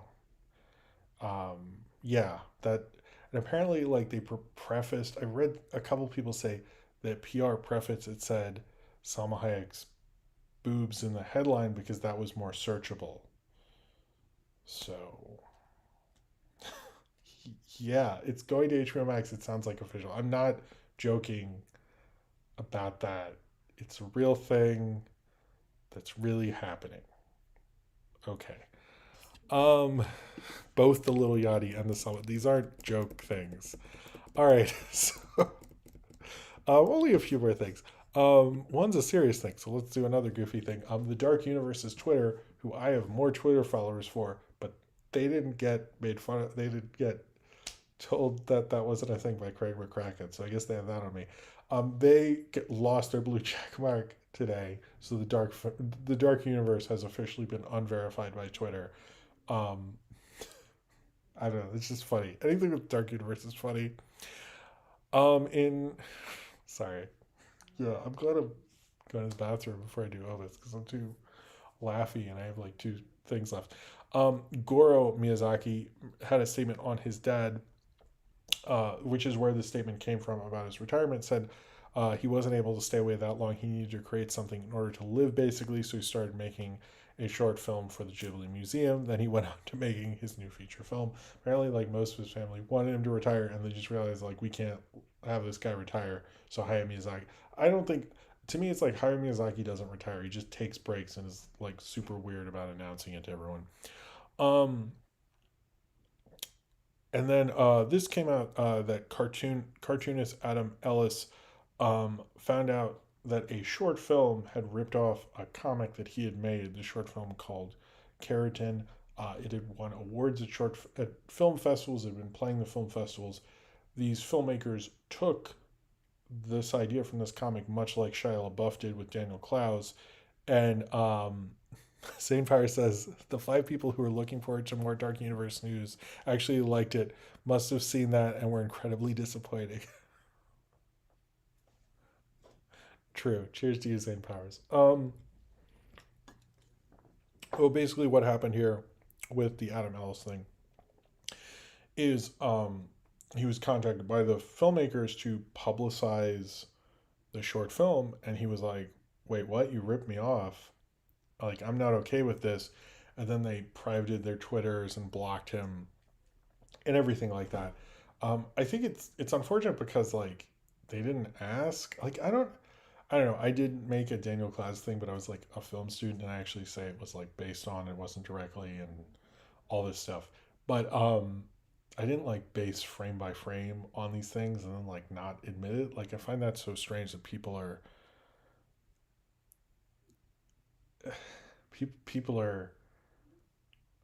I don't know. I don't know why people think that's okay. Like, you should just ask permission. If they say no, make your own thing. And like these filmmakers have sort of screwed themselves because they're always going to be known for like the people who ripped off those things, much like how Shia LaBeouf was looked down on when he did his. So I don't know why people think it's okay to do with comics. Just like they're underground comics, they say yes, you probably can do it for cheap, but don't just take it.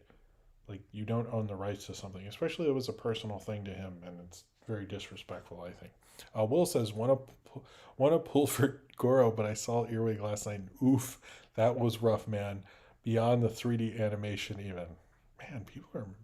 I didn't think that was a great movie, but I wasn't. People don't like that movie. I don't know. I don't want to like defend it, but yes, I did bring up the Dark Universe thing. Anyway, cheers to you. Yeah, I guess everyone wants to pull for Goro, but I wonder. I was surprised by the way there weren't more Hayao Miyazaki making fun of Goro memes on Friday. I was disappointed. Twitter. Anyway, yeah, I don't think anybody likes. Earwig's not going well. No wonder HBO Max did such little fanfare when that movie came out. Anyway, cheers to you all. Thank you very much. Um, wait. Someone. I always read my comments when I get them on stream. Jackson Alisano said on my every Kids WB show ever said I loved Rescue Heroes. Good for him. Um, I forget which movie he ripped off Daniel Klaus. Okay, I do have to go to the bathroom. I'm going to do the Obits right after that because I want to do a good job for that. And then we'll do the segments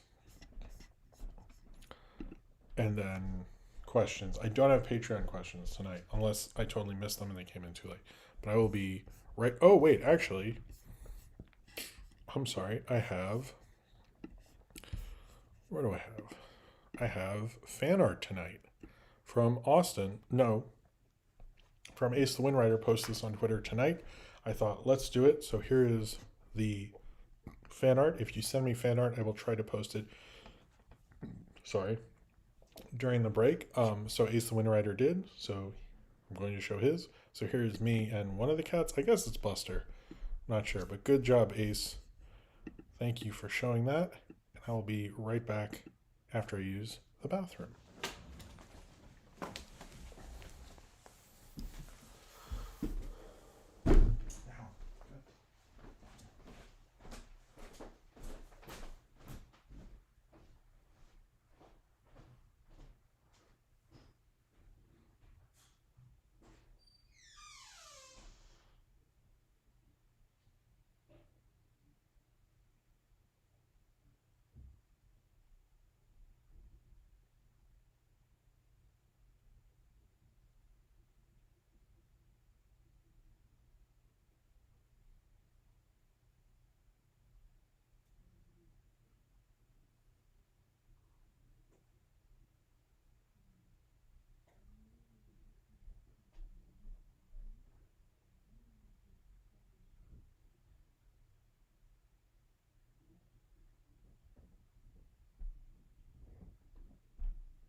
Okay.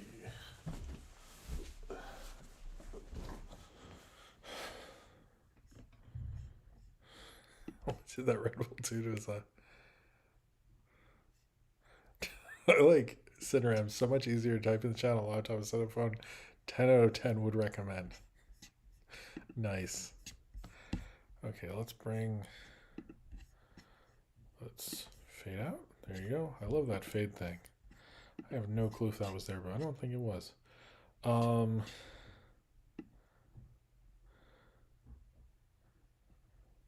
But yeah, Ace the Windrider, good job. Post your Twitter in there. Everybody follows me. Yeah, every Friday he asks me questions, and I answer them. So yeah, I'm gonna try to get all these segments in. Again, with the WandaVision, I will shoot the thing about the spoiler specific thing afterwards, so don't worry if you haven't seen that. I won't get into that, but I will put a WandaVision thing if you're extra worried about that. All right, so let's do obituaries first. I think the first thing this first the first thing this week for major death was Dustin Diamond, who's most famous for Screech. He was in both Saved by the Bell, I think he was in College Years and the New Class. Um, it's sad because I grew up with Saved by the Bell, and it's sad to lose him. I wish he got to be in the reboot. To my understanding, he is not. Um, he was kind of part of my childhood, and it's sad to have lost him. I know he was not doing too well. We found out about his cancer recently, and I don't know, I just feel awful for him. I felt like there was such a rejuvenation of Saved by the Bell, and he really hasn't been a part of that. I don't know if that's because of his book or because of his cancer or what exactly was going on there, but um, I think he was he was part of that cast. As silly as that show is, it's actually far more watchable than a lot of those horrible late '80s shows. I gotta say that, but he, I don't know, he was silly. He was a dork, but he was someone I really liked as a kid, and that one hit me kind of hard because I grew up watching him, and I know the past couple of years haven't been kind to him, but I think he's someone who's definitely part of my Saturday mornings for a long time, especially after I just did the NBC thing. I was thinking about him. So, uh, RIP to Dustin Diamond. I want to preface this next one. I do not know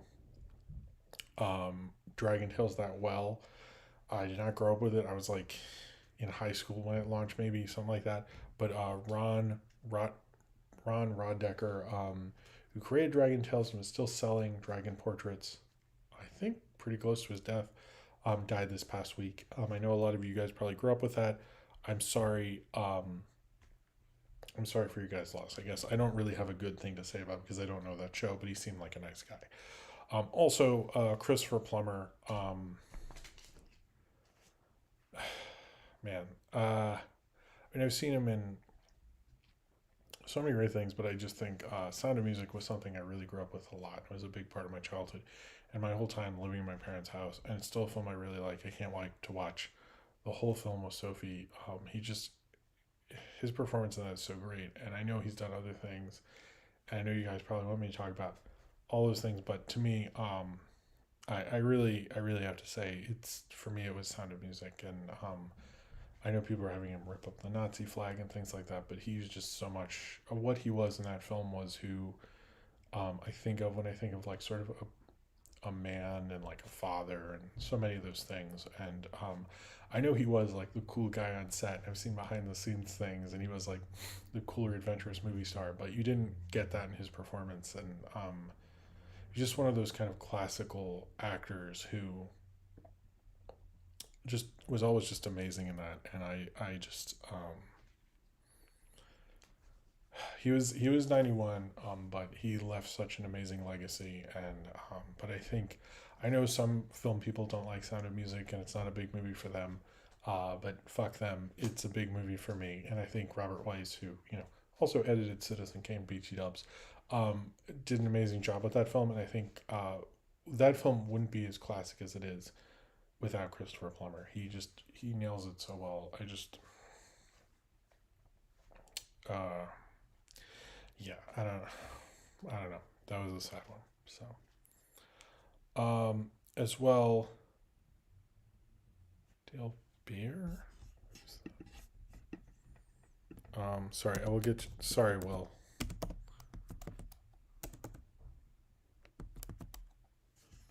Oh, didn't that happen? Oh, that happened a little bit ago, but that is sad as well. I think I talked about it at the time. I forget if I did. I'm sorry if I didn't. And we talked about Cicely Tyson last week, though, and that stuff last week. But Will said, even in the chaos of Don Bluth's Rockadoodle, Plummer still managed to pull off a good performance as the Duke of Owls. I've not seen that movie since the 90s, but I'll believe you. Cheers to you, Will. And wasn't he in 9? I believe he was in 9. I saw you post something about that.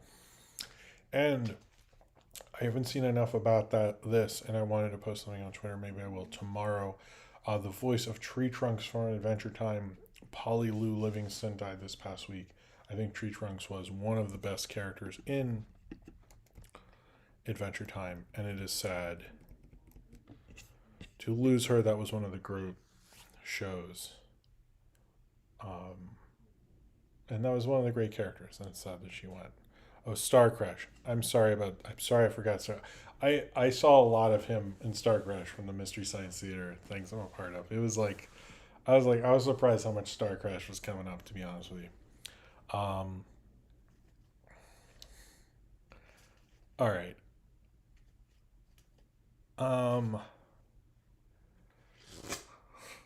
Hold on. I need some Red Bull before I do this. Cheers to everyone. Is this one really dead? All right. So,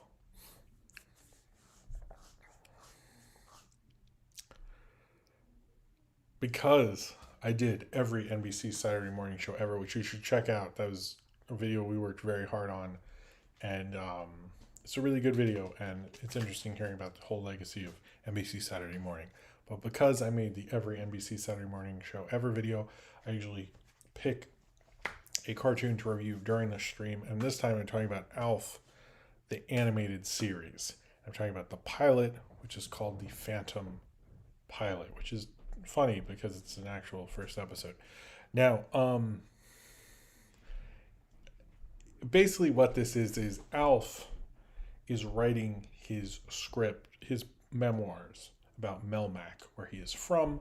So the cartoon is a prequel to the sitcom. There's also Alf Tales, which is a separate cartoon, which I forget what that is even about. But I really thought Alf was really funny as a kid. I remember watching this cartoon. I didn't remember anything about it before watching it. But basically, like Alf, which stands for alien, isn't it alien life form? I wrote this down somewhere and now I'm like forgetting it. But in this, we learn, since Alf is not his real name, it is, I think it's alien life form. We find out on Melmac, his name is Gordon Shumway.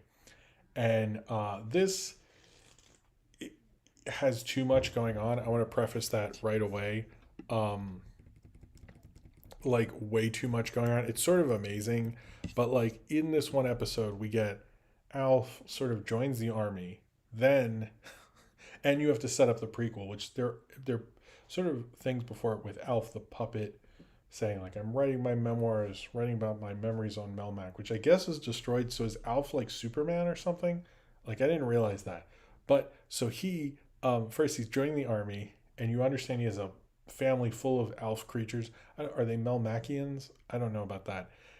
Then he has a crush on this girl, and then he has to fight in the war, and then he becomes a great pilot, and he also has to drop off laundry, and he finds out there's a phantom pilot who's also his girlfriend. You also learn about the alien people. It is like hard to follow this, but here's what I want to say about this: is this aired in 1987. I have a theory here. This is a prequel called The Phantom Pilot, but a prequel called The Phantom Insert Here. Who's to say George Lucas, at that time best known as the producer of Willow, did not see this and did not decide to completely rip off this idea and make the Phantom Menace. If you look at the ship designs, it looks like George Lucas saw this and made the Phantom Menace. Now, I'm not saying he did see this. I'm not saying he could have seen this or should have seen this. I guess I am saying he could have seen this. But I'm saying it's very possible. What? It's very possible that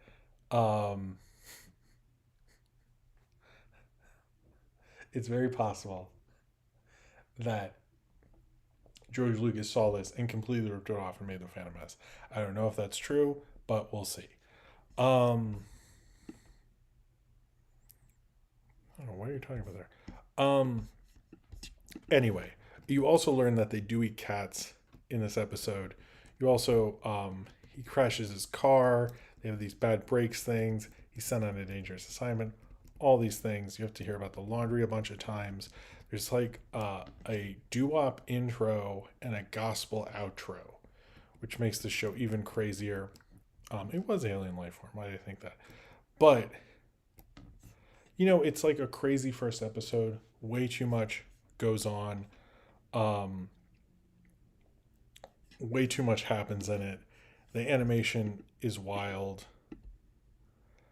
But I want to preface one thing that I found while watching, and Ryan found this really, is that there were sign of some mischievous things that you probably didn't notice. Like first you think like, is this Alf questioning the military? Is he questioning, because someone could come in and just do better than the military after their, flaw of a training program? Is that what Alf is saying? No. No. What had happened, and this is true, there is a TV Guide article in 1989 after a man had taped this episode of Alf, and he noticed there was something wrong with it. He kept seeing in this explosion there was a frame wrong, like something was off.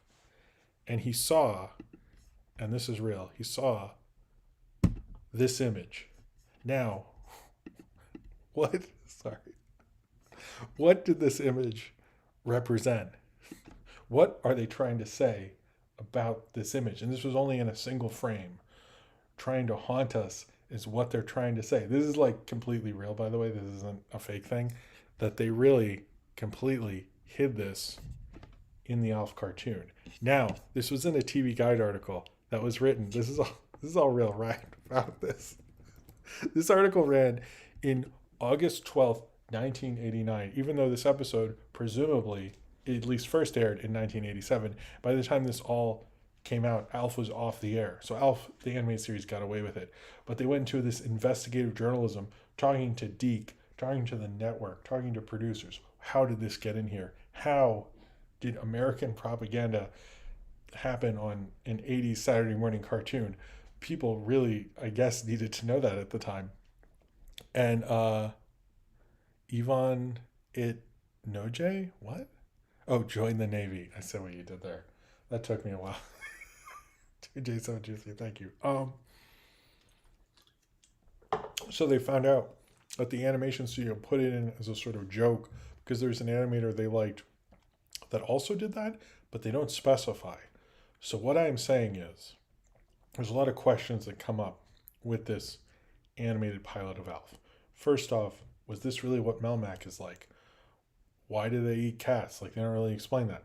Why?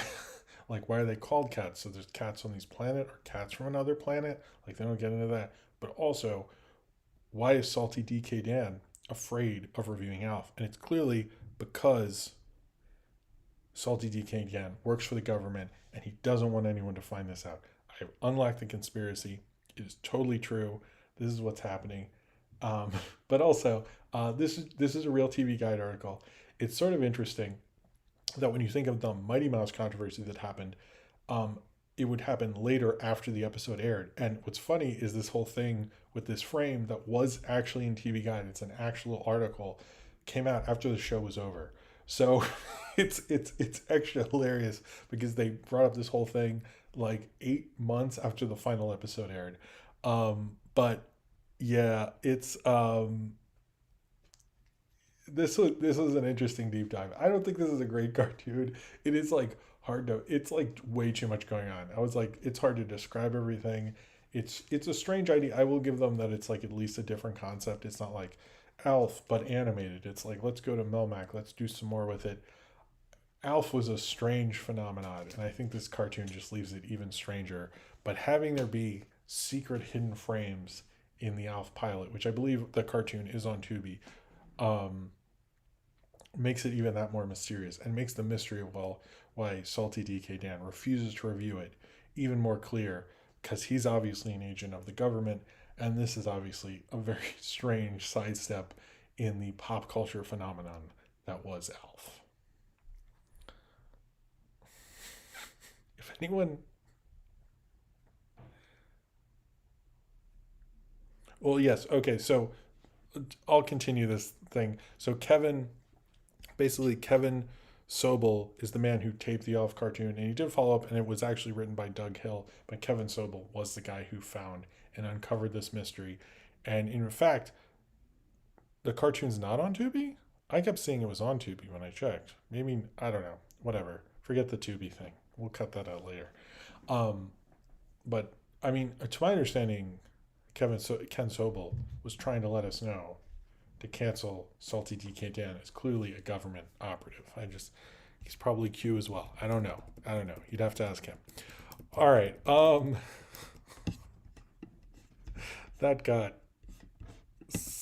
very insane. I hope that was funny. All right.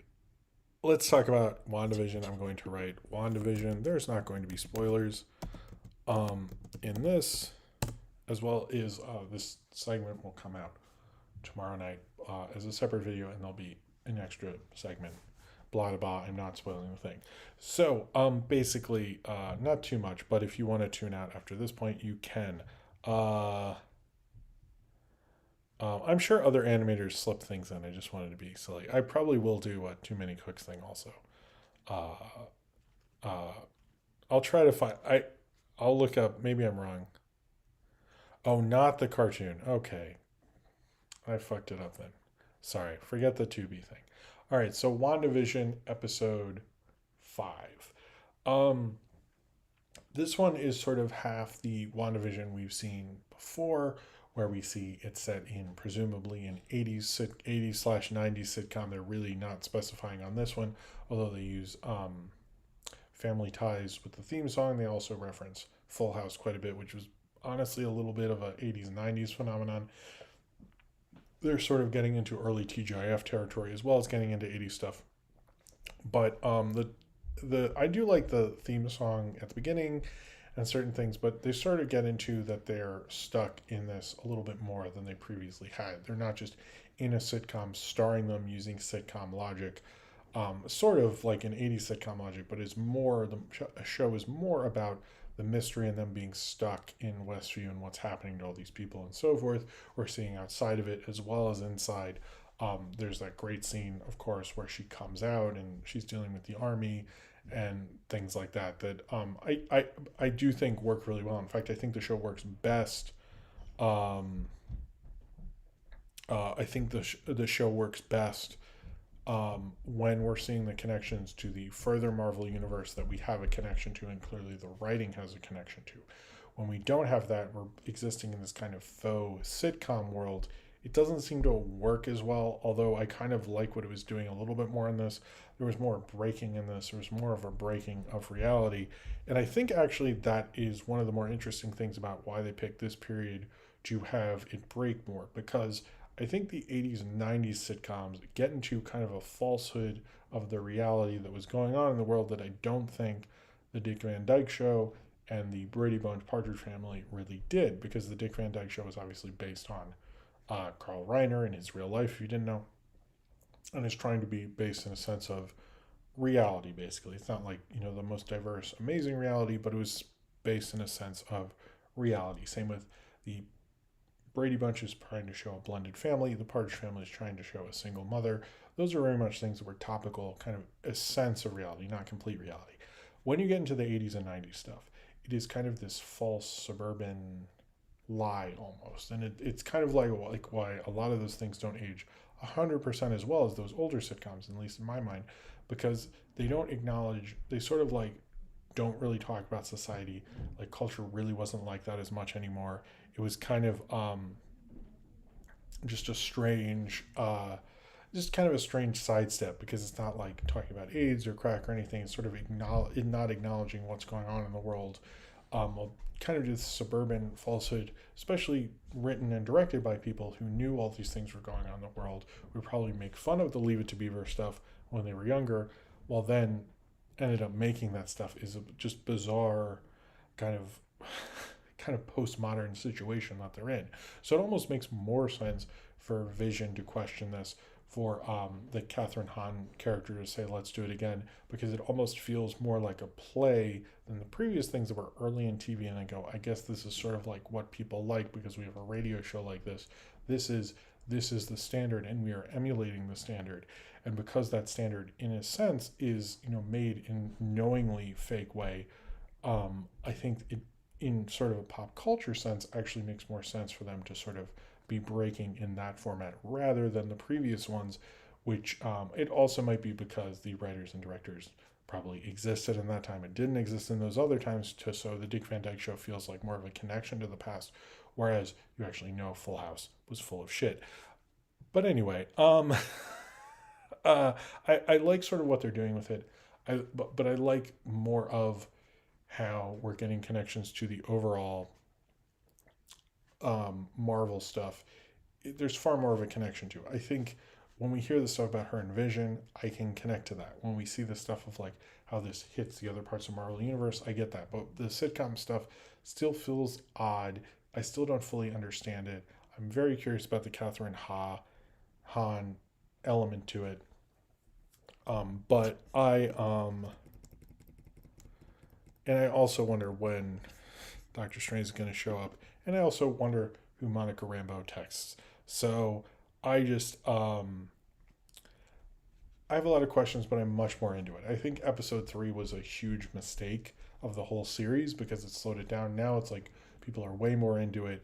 It's way more stranger. It's way more getting into these issues, and it's kind of making you wonder about things a lot more than you previously did. It makes you wonder like why exactly what's going on. It feels more of an interesting mystery box rather than a bullshit mystery box. But the whole sitcom thing screams of bullshit, and I don't think you can really escape that.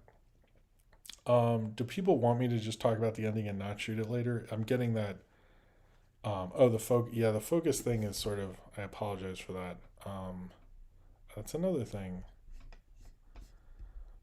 Should I just talk about the ending? I was gonna do that later to be respectful. If I can get like 10 people in the chat say do it, maybe I'll do it. I'm getting a lot of people saying the ending was just wow. Oh, it's please do. That's two. Hey. I mean, I was gonna try to not do it just in case, just talk about it. But yeah, I'm sorry about the. Just shoot it later. All right. Let's move on. Do it. Okay. I'm. Don't, don't do it. Be salty. Okay, I've gotten enough do it's. All right, let's do it. I guess we're not cheating. That's fine. I don't care for spoilers. All right, so if you don't want to be spoiled, please tune out for a couple minutes or mute it. I'm about to spoil something, I guess. Um, so, basically, after their argument, he opens the door. When you see her brother, they kind of tease it, and you do not see Aaron Taylor Johnson. You see Evan Peters instead. So here's the thing. What's interesting about this is one, I think Marvel picked the Quicksilver people like a lot more, but there's also the huge ramifications of this is that the MCU and the Fox universe, which we all knew they were going to, has finally crossed over in some regard.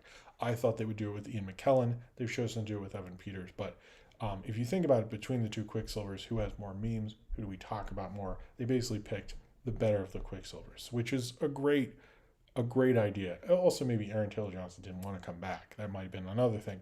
I'm curious what they're going to do with this character. Obviously, like this is not going to be a spoiler in a couple days because when the next episode comes out, everyone's gonna know. I'm curious what they're going to do with him. What they're going to say. Did he cross realities? Is this part of the multiverse thing? Are they going to bring people over from that? I don't know, but I think Marvel made a good decision because he is the better Quicksilver, 100%. Now, people said like maybe he could be a guy living in that town, and when this whole thing's over, he's just some dude and he's not Quicksilver at all. But I don't think they would do something that lame. I think it was a smart move because in a way Marvel was able to get the Quicksilver that everyone loves, the best Quicksilver, and bring him over. And I think that could be a lot of fun. So I would actually not mind him in the Marvel universe. So you could bring someone over from that whole X-Men thing, and I don't think Hugh Jackman wants to, and I'm sure the rest don't. But if you could just bring him and someone who would say yes. I think that's actually a cool move. I thought I was really happy with it, and it was unexpected. It was surprising. I did see some of the spoilers, but I thought it was faked until I'm able to lie to myself. But it's curious what's going to happen. I fully expect a Doctor Strange thing happen towards the end of this season, but we'll see. But I thought it was it's definitely getting a lot better. I think the show is going through its growing pains, but I think it needs to figure out what it's saying with this, and that's like an overriding thing. It needs to explain the sitcom thing. It needs to figure out its whole deal still. All right. That was it. I don't think he does. I don't think Ian McKellen does. Okay. I'm going to say Wanda over. All right. Let's talk about Helluva Boss real quick. Then we'll do questions. I'm sorry this is going. We'll go a little later or not too late. So Helluva Boss, episode 3, Spring Broken. I've continued to really like Helluva Boss and what Vizzy Pop is doing, but I think one of the things I really like about Spring Broken is it is basically just taking a simple sort of sitcom premise. Like Blitz is mad at his ex-girlfriend, who's this pop star demon thing, who has taken his parking spot and wants to do a competition with her to kill the most people on Earth to get this parking spot. It's like a simple sitcom thing, but which I think is probably why the show has such a big audience and has been able to cross over as much as it has, because it is able to do a premise that like you immediately get sort of a simple concept, but you can have a lot of fun with these concepts. Each one of these is like a simple thing, and I noticed Blitz is like, it's always someone he had sex with, which is kind of a funny twist. It's like a funny concept, really. But I like it's like kind of the ramifications of your crazy 20s, things like that. And I like that like the wolf character can turn into a real human. I thought that was an interesting touch to it. It is, and I like the animation and all the crazy things from her song to the monster creature that she brought up from the ocean. Just a lot of cool action setups. But essentially, it is just two people fighting it out over their grudge against one another. They don't like each other over a parking space, and it is just like, I think as crazy as the animation is, as crazy as the violence is, as silly, the cursing is like a bit much at times with the show, but I still really I think its core of it is very smart and really good. And without that, if it went off the rails and wasn't as respectful of kind of that format, it wouldn't work as well. And I think that's one of the things I was really appreciating this time around with Helluva Boss, is it was able to do that so well. And I think that speaks to Vizzy Pop as a storyteller, is that she was able to understand that. And I think that's why that show is so successful, because it understands the thing that people look for in storytelling and the thing that you can both chill out to and examine the world around. It's something that it's something I would watch more than once. It feels very sort of like glosses over you and things like that. Like it just like goes like whoosh, but there's a lot going on. It's kind of one of those like kind of silly things that has a lot of it's a very dense, silly cartoon, which I quite like about it. So I think sorry yeah, it's a very dense, silly cartoon. And I think if Helluva Boss keeps doing ones like this, like this was a very strong episode. I think I liked it. I think one's probably my favorite, but this is just a very strong contender. It's just a really good, like, solid episode. It shows like what these writers and animators can really do with something like Helluva Boss episode 3. All right.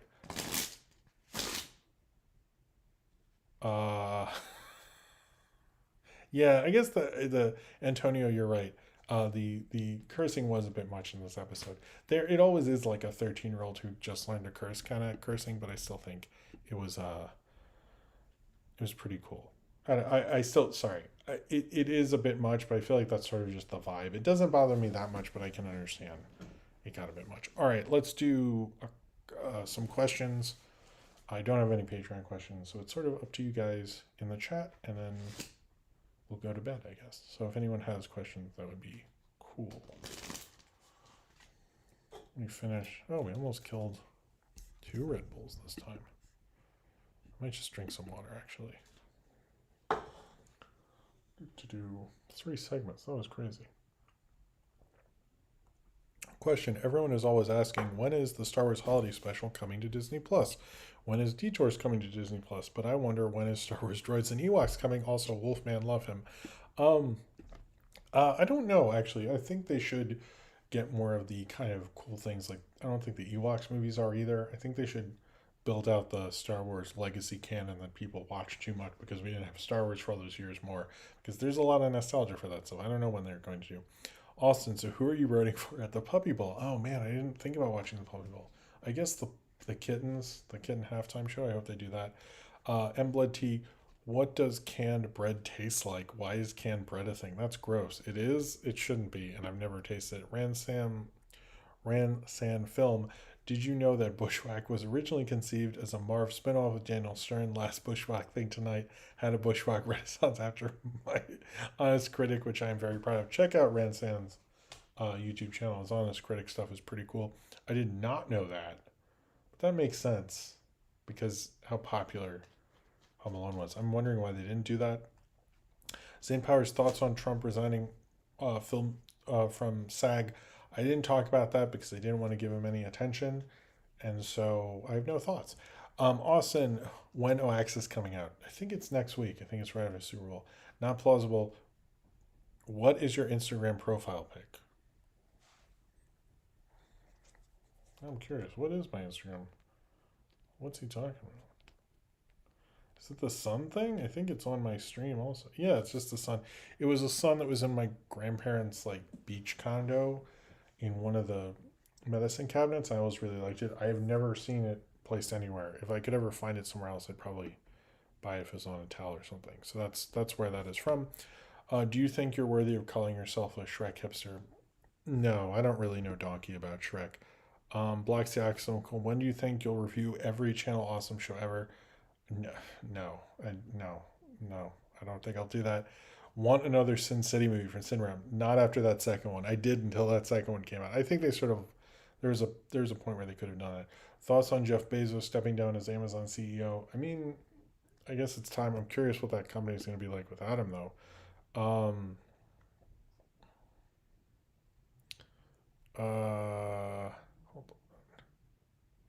Where we go? Okay, Sleepy Cat Production says, if the Goof Troop always stick around, are they practicing social distancing? No, they're not. They're terrible at it. Bruce Parker, on the subject of GameStop movies, which will age worse? Those are the Tiger King based shows coming out yet?